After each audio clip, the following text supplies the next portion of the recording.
In 1086 AD, King Edward the Confessor died without an heir, leading to the election of Harold Godwinson as king.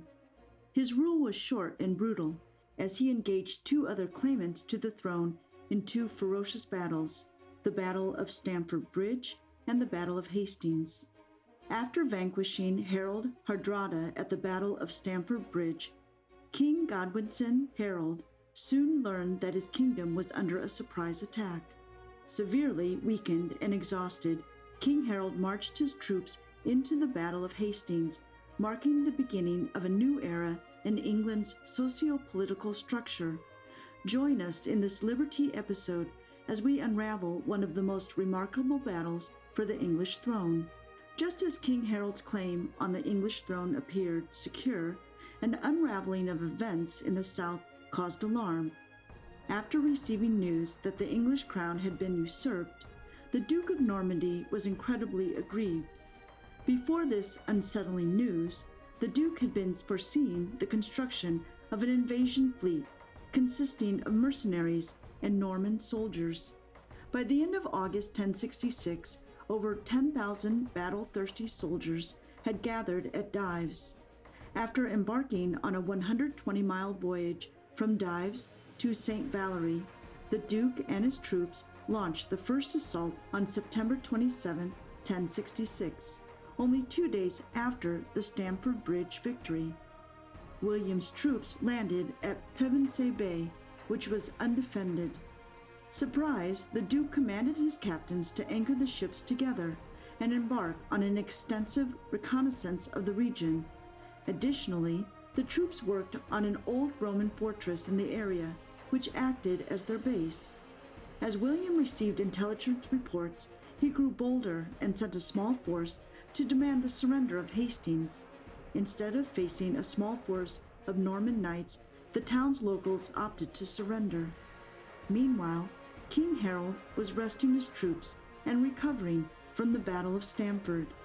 2 days later, King Harold was informed of Duke William's disconcerting surprise attack. In response, he gathered the elite huscarls, sent orders to Leofwine, his brother, to gather more troops in London, and sped off to the south to meet William's forces. When Duke William learned of King Harold's victory over the Norwegians, he discovered a weakness he could exploit. William's troops started burning down King Harold's estates and those of his vassals in Sussex, to provoke King Harold into an unwise clash with William's troops that were more energetic at the time. Additionally, to diminish King Harold's esteem among his subjects, Duke William came up with propaganda saying that the king had personally abused his brother's corpse at Stamford Bridge following this fratricide. His brother Tostig, the Duke of Northumbria, was allied to King Harold Hardrada. The tricks worked, as King Harold hurriedly left London on October 11th with a motley force compared to the one he would have raised had he waited a few days longer. At the core of King Harold's army was the huscarls, elite veterans who had aided his victory in Stamford Bridge. Freedmen from Oxfordshire, thanes from London, and soldiers from other parts of the kingdom supplemented this force. After marching for over 60 miles, Harold's troops found a vantage point at Calbeck Hill. Shortly after arriving, King Harold's army was detected by Norman spies, who swiftly rode back to their base to inform the Duke of Harold's presence. The enemy was only 8 miles away, and while Norman troops itched for battle, Duke William proceeded cautiously. That night, the Norman army stood at arms to ensure Harold did not attempt a surprise attack. In the morning, Norman spies noted that part of King Godwinson's army was still streaming in from Andredsfell Forest. Realizing that the English were not ready for battle, the spies rushed back to their base to inform Duke William. Eager to take advantage of the situation, William began to march towards Calbeck Hill. William caught Harold's army by surprise. Its first response to William's attack was to secure its position on a hammerhead ridge. Flanked by a dense forest on both sides, and from the front marshy ground and a stream, William's forces took up a position south of the ridge and formed 3 infantry divisions. The infantry divisions comprised Bretons, the French, and Normans, all armed with crossbows, bows, and arrows. William had 7,500 troops on the battlefield. On the other hand, King Harold had roughly 8,000 men who were positioned on top of the ridge. His forces consisted of over 1,000 heavily armed elite forces, supported by 6,500 freedmen. King Harold ordered the interspersion of the elite forces into smaller units among them to bolster the strength of the weaker militias. The remaining forces formed a shield wall around the king. William's forces unleashed a barrage of arrows to weaken the Anglo-Saxons, while the Anglo-Saxons responded by hurling stone axes at them. This hail of stone axes effectively stopped the Norman army from ascending the hill. At some point, a cry went up among William's forces that the Duke had fallen. Generally, this would have sent Norman troops scuttling away from the battlefield. Luckily, this was not the case.